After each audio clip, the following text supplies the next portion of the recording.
Amen. Buhay bang Diyos, mga kapatid? Amen. So sabi nga, buhay ang Diyos na nais niyang ibahagi sa atin yung kanyang kabutihan para tayong lahat ay kanyang punuin sa kanyang kapangyarihan.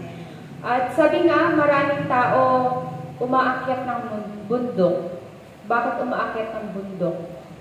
Kasi doon humihingi ng kapangyarihan. Amen ba? Merong mga ibang tao, sabi nga nila, humihiga sa ilalim ng puno ng sabi. Baka malaglag yung ano. Yung may darating ng bato. Diba? Malaking bato mahulog yan. Nagkoning napapanood yata natin sa TV. Malaking bato na pasok sa bunga. Yan, diba? Ganyan yung ginagawa natin eh.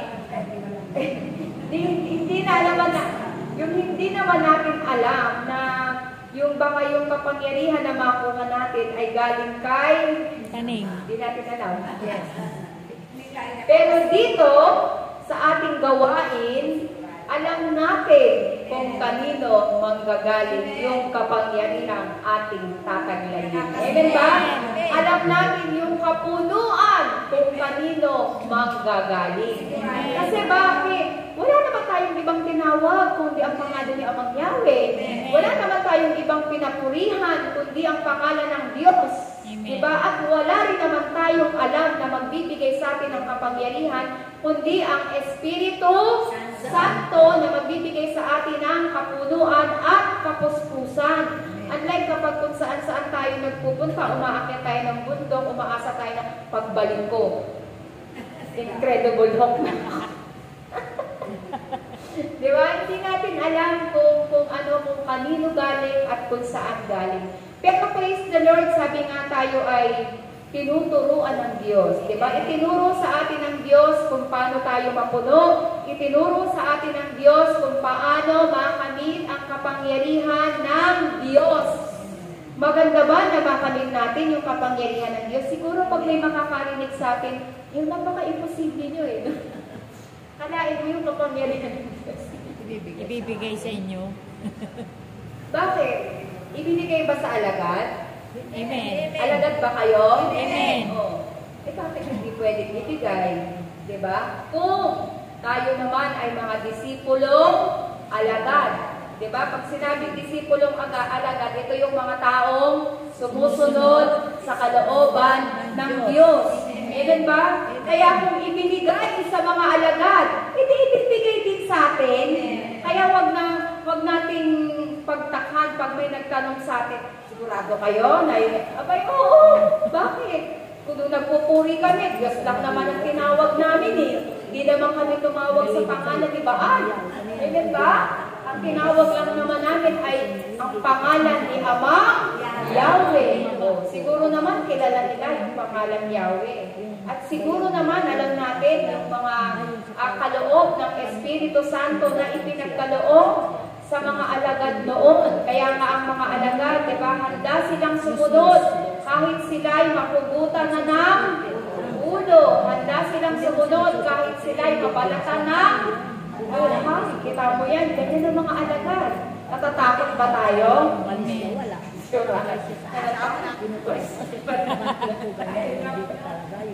Diba?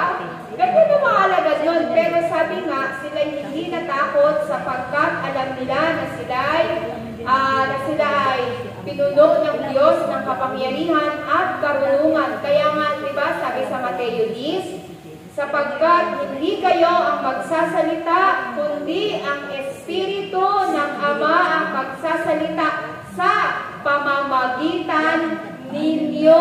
Ibig sabihin sa pamamagitan daw natin, magsasalita ang Diyos, gagamitin ng Diyos ang ating mga dila. Diba? Yung Espiritu ng Diyos ay sa atin at gagamitin niya ang bawat isa sa atin. Kaya nga, sa pamamagitan ng pagsasalita sa iba't ibang wika at doon naman sa nagpapaliwanag o doon sa interpretation, naririnig natin ang tinig ng Diyos sapagkat ang nagsasalita sa iba't ibang wika ay sa Diyos nakikipag-usap. Hindi ako nakikipag nakikipag-usap kay Kuya Ben. Di ba, Kuya Ben? Sa Diyos tayo nakikipag-usap.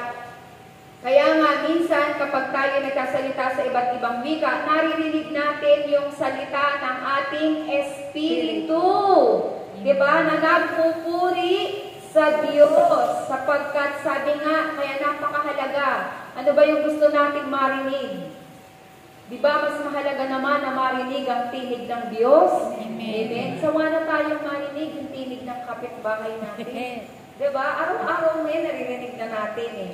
Kaya nga, asamin naman natin na marinig ang tinig ng Diyos at ang ating mga dila ay punuin ng kapangyarihan ng Espiritu Santo. Ipagkaloob sa atin yung, sabi nga, yung kapangyarihan ng gift of knowledge. Diba? Yan yun eh, mga gift of interpretation. Kaya nga kung sa tingin natin yung ating mga dila magpahanggang sa ngayon aleluya pa din, hingin natin sa Diyos na sana yung ating mga aleluya ay punuin na ng salita ng Espiritu Santo. Kaya nga ang aleluya ay isang salita na puno-puno ng kabanalan. Ito yung Holy Word. Kaya nga kung Holy Word yung ating sinasabi, papasok na dyan yung kapangyarihan ng Espiritu Santo. Huwag lang tayo magsawa ng Alleluia, Alleluia, Alleluia, Alleluia. Panigurado yan. Kaka-Alleluia natin, magugulang na lang tayo. Magtutwist na ang ating mga dila. Kaya nga mga kapatid, at least sa ating panahon, alam natin kung kanino tayo humihingi ng kapangyarihan. Amen ba? Palakpakan natin na malakas ang ating Panginoon at lakdan natin ang ating pangsaligid. Hindi natin ang ating mga kamay sa ating Diyos na buhay. Sa ngalan ng Ama, ng Anak, ng Espiritu Santo. Amen. Holy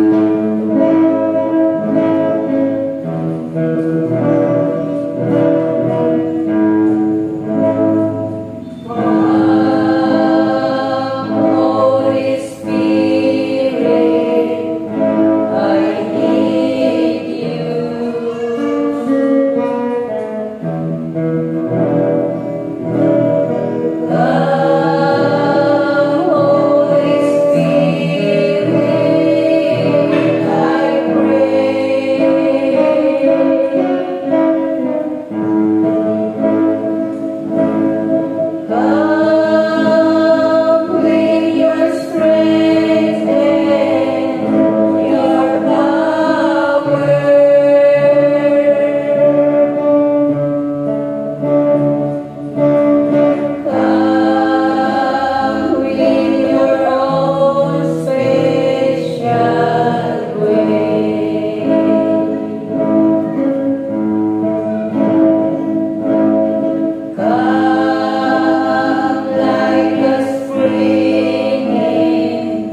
kanyang mga sugat. Hallelujah.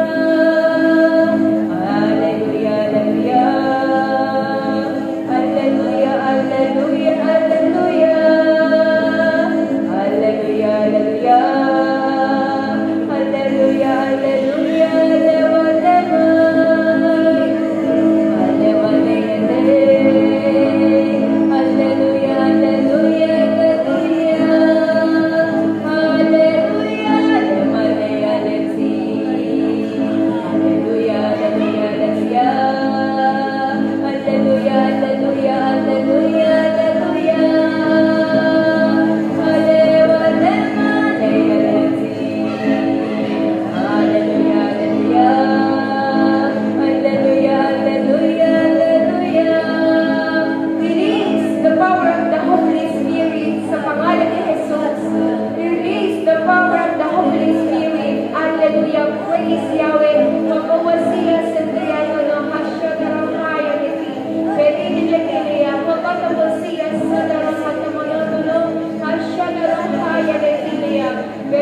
Hallelujah, hallelujah. Katahimikan sa pangalan ni Jesus.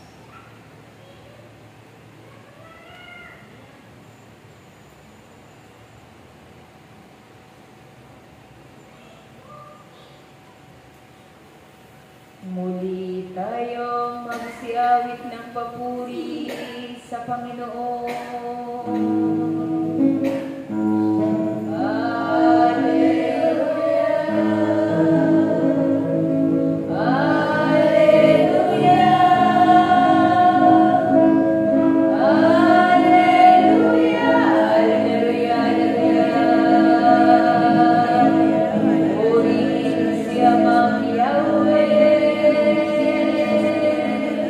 Purihin ang Diyos na makapangyarihan.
Benini Nebilia, Popotamosia, Santriatono, Halewa, Devalesia, Popotamosia, Santriatono, Ashadoro, Haya, Haya Nebilia, Popotamososi, Popotamonatono, Ashadoro, Haya, Haya Nebilia, Sotoro, Haya Nebilia.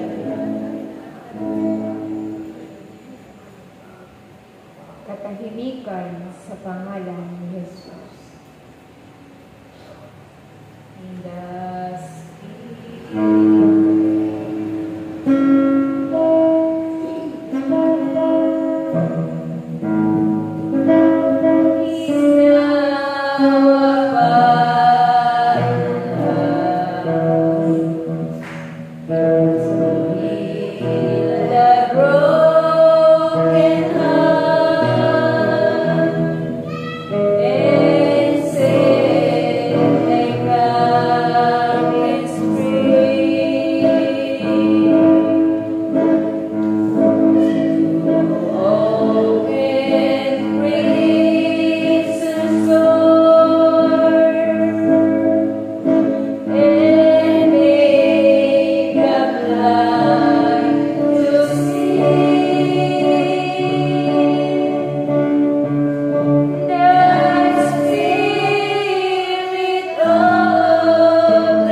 Amen.